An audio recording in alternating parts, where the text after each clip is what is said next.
চুরি যাওয়া একটি মোটর বাইক উদ্ধার করে তার প্রকৃত মালিকের হাতে তুলে দিল ট্রাফিক পুলিশ। বুধবার এক সাংবাদিক সম্মেলনের মাধ্যমে এই বাইক তুলে দেওয়া হয় বাইকের মালিকের হাতে। অনুষ্ঠানে উপস্থিত ছিলেন ট্রাফিক পুলিশের ডিএসপি দীপক কুমার সরকার। তিনি জানান, গত 19 জুলাই নিশ্চিন্তপুর ঈশান চন্দ্রনগর স্কুলের সামনে থেকে একটি বাইক চুরি হয়েছিল। বাইকের মালিক এরপর আমতলী থানায় চুরির অভিযোগ দায়ের করেন।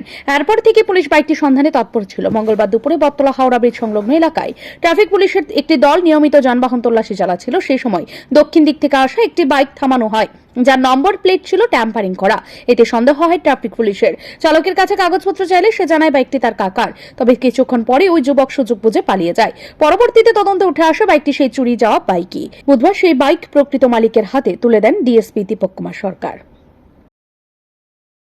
সেই বলতে বলতে সেখানে যে এসপিও রিপন রায় আছে, তার বাড়িও নিশ্চিন্তপুরে আমতলী পিএস। সে মনে মনে বলছে, এই তো বাইকটা কিছুদিন আগে আমাদের পাড়ার একটা বাইক চুরি হয়েছে, মনে হয় সেই চুরির বাইকটা এটা। সে কথা বলার সঙ্গে সঙ্গে যে বাইকটা ছিল সে পেছনের দিকে হঠাৎ করে দৌড়ে আমাদের ফরেস্ট অফিসের যে রুটটা আছে এই রুটে চলে যায়। তাকে ধরা যায়নি, কেননা ওই সময়টার মধ্যে আমাদের ট্রাফিক অনেকটাই বেশি, তার জন্য ওকে পাওয়া যায়নি। তারপর বাইকটাকে আমরা ট্রাফিক রুটে নিয়ে আসি এবং ওটা ইনকোয়ারি করে দেখি এবং জানতে পারি ওনার নাম, যে মালিকের নাম প্রসেনজিৎ চৌধুরী, বাবার নাম প্রমোদ চৌধুরী, বাড়ি নিশ্চিন্তপুর, আন্ডার আমতলী পিএস।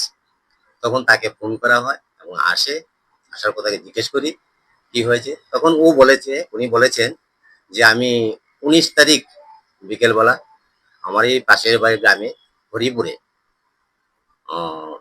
মিনাল চৌধুরী বাড়িতে ইলেকট্রিশিয়ানের কাজ করার জন্য আমি যাই। আমি তাদের বাড়িতে ঢোকার সময় গেটের বাইরে বাইকটা রেখেছি।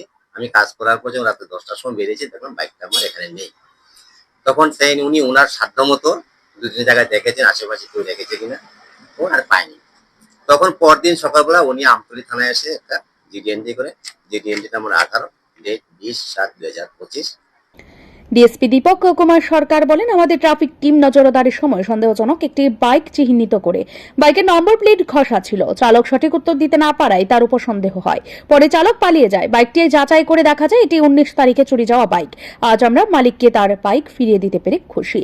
এই সাফল্য ট্রাফিক পুলিশের সক্রিয়তা এবং তৎপরতার নিদর্শন হিসেবে প্রশংসা পাচ্ছে। ব্যুরো রিপোর্ট, ঋদ্ধি নেটওয়ার্ক।